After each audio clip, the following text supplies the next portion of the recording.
Alright, opening day of antelope season in Colorado, muzzleloader season.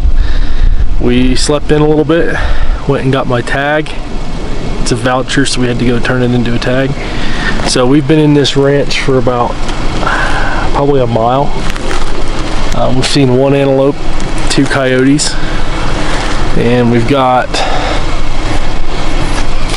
probably 30,000 more acres to cover. So we'll get back to it.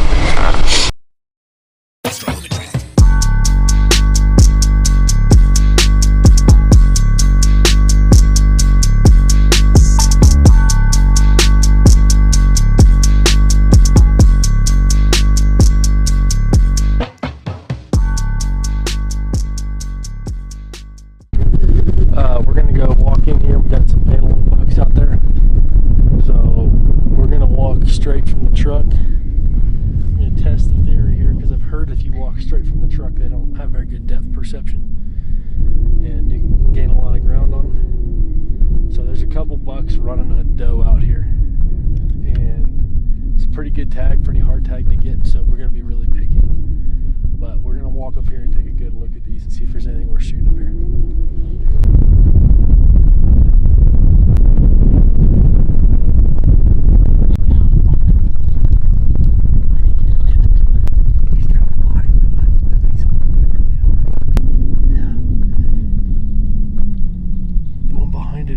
Shooter. Okay, so we're on, I think there's 6 or 7 bucks up here, and there's one that looks a little better than the rest. His right side's good. I need to take a better look at his left side. I'm not sure about his left side. I don't know for sure if we're going to shoot him or not. There's a couple bucks up here that are shooters in a lot of places, but this tag took a long time to get, and we have to be pretty picky here and pretty select. So I'm going to try to get a little better look at him. I don't know if we're going to shoot him or not, but he's a good buck. He's a good buck in a lot of places. Are you ready? Alright, so the last, I wouldn't call it stalk, more like walk we went on.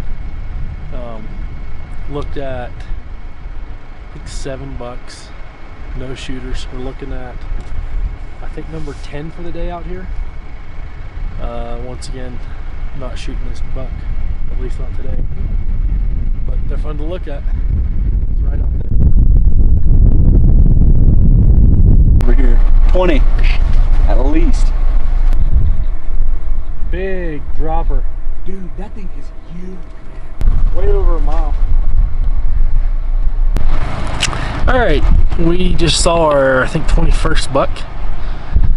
We're gonna drive up here, check and see what's up here. We've seen one up here. Need to get a better look at him, but there's a whole herd over there. I can see him with a bear. I don't know if you can see him in the camera or not, but the buck that's with that herd just popped back up over that hill. We didn't see him the first time, so we're gonna go back and look at him. He's got a big herd of does. Don't know how big he is. That's probably a mile and a half down there. So we'll go look at those and see what's what. Well, first we're gonna look at these, then we'll go look at those. There's bucks everywhere. Uh-oh. Did you set him there or did you put it on the truck? Back my truck and drove off. Buy good stuff, guys. Is it okay? Yeah. It's insane. Buy good stuff. Alright, so we're getting close to the end of day 1. We might have, I don't know, 15 minutes left. We've seen 32 bucks. We have, the best buck we've seen of the trip was number 32. He's standing half a mile out there. So I think we're just going to pack up, head back to town for the night. We'll come back up here tomorrow morning. We're on the south end of this ranch. We've covered almost the length of a big ranch. We haven't quite covered the whole. We haven't covered it left and right. We've covered it lengthwise. But there's plenty of options to choose from. I have no idea how many does we've seen. But that's the 32nd buck, and so far that would be the top of my list.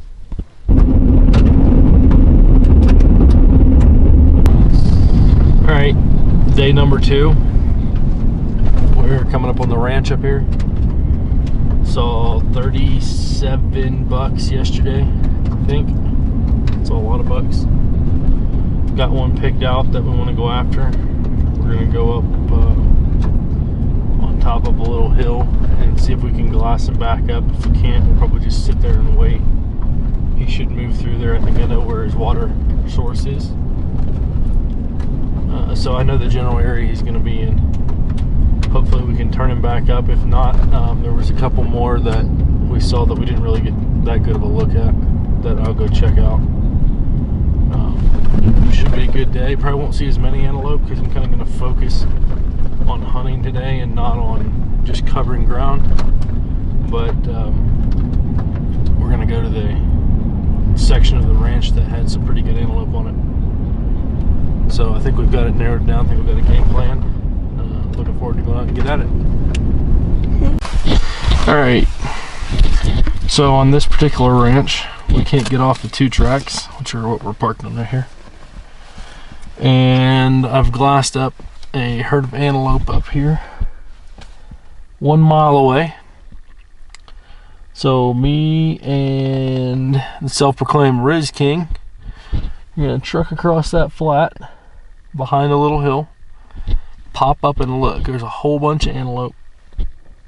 Should be some kind of decent buck with them. No promises we're gonna shoot them. We're gonna go look.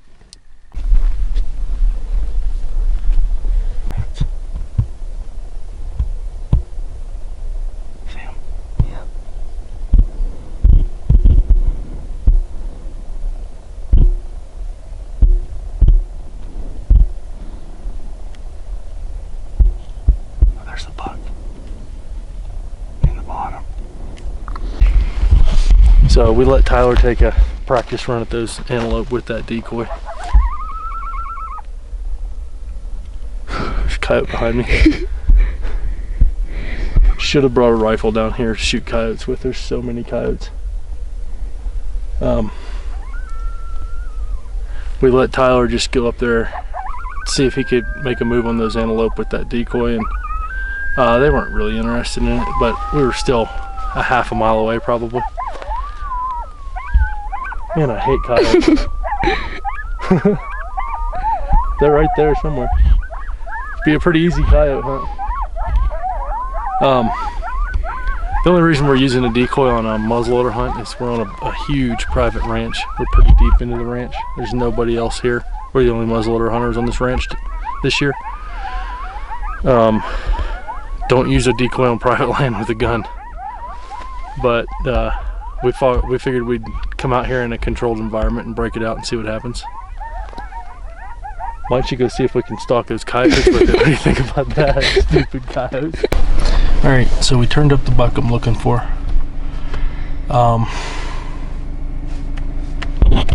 Trying to decide how to get to him. He's out in the middle of just a huge area here. And he, for some reason, is more skittish than the rest of these bucks. So I think we're gonna go up here and try to find a place to park this truck and we can hide it from him. And then me and Tyler are gonna loop back around this way. See if we can pop up over that hill on him. But gonna be kind of a tough stalk, honestly. He's not in a good spot, but we're gonna send it.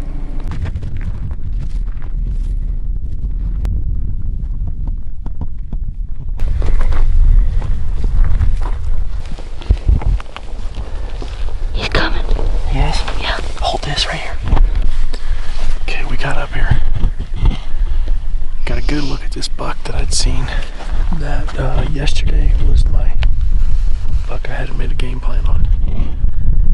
He's sitting right down there in that valley, probably 400 yards from us right now. We're gonna give him a pass for now. There's too many antelope here. It's too good of a tag to go shoot that goat. Right, he's a good antelope, but he's just not quite the next level that I'm looking for.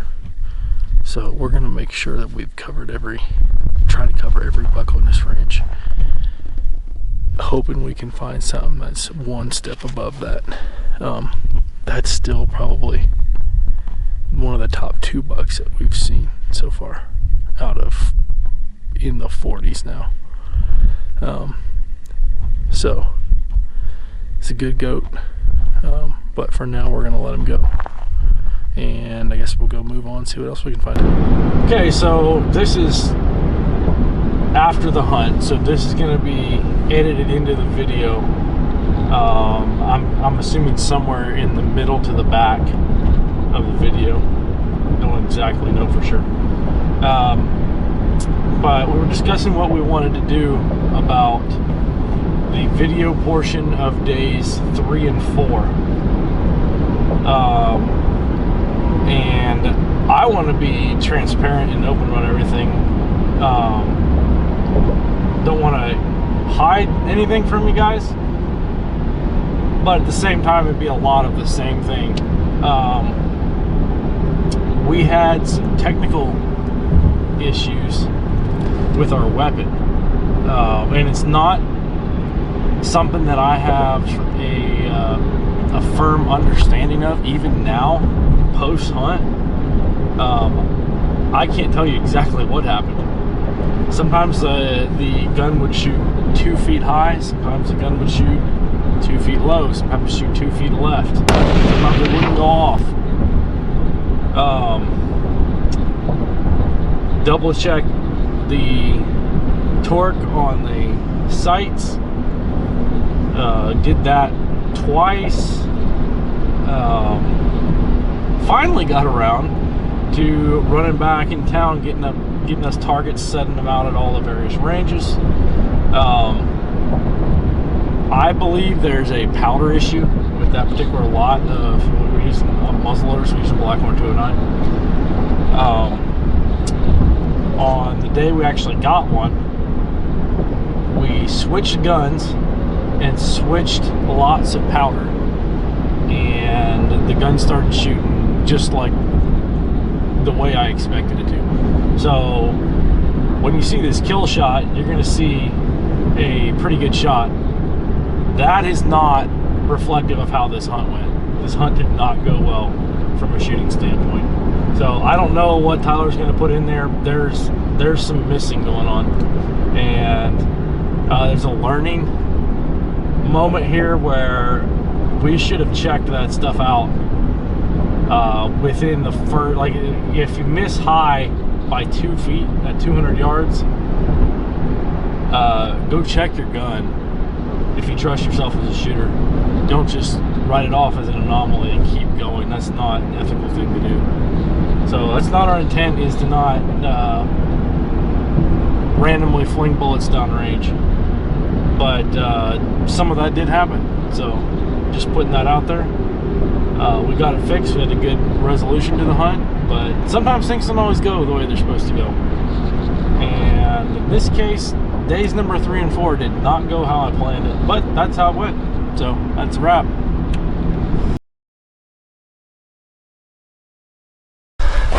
Okay, it's day number 5, I think. Feels like 6. Feels like 6. We've made a gun change, got that all squared away. We've not had the best of luck, 0 success. Got my old pal E-Dog out here, bringing us some good luck.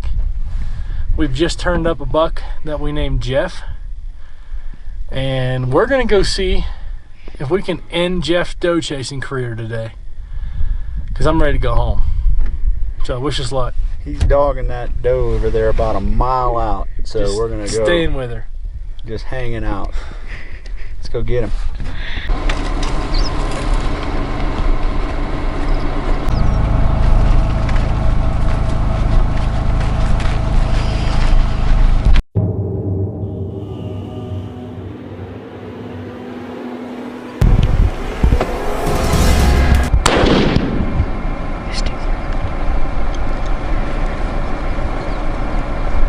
No, he didn't.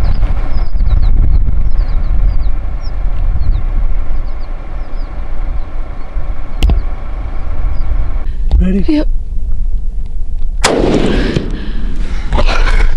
You stinking got it.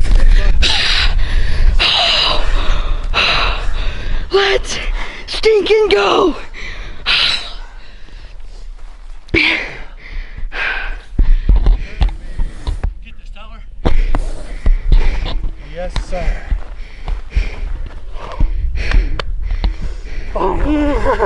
Finally. I thought.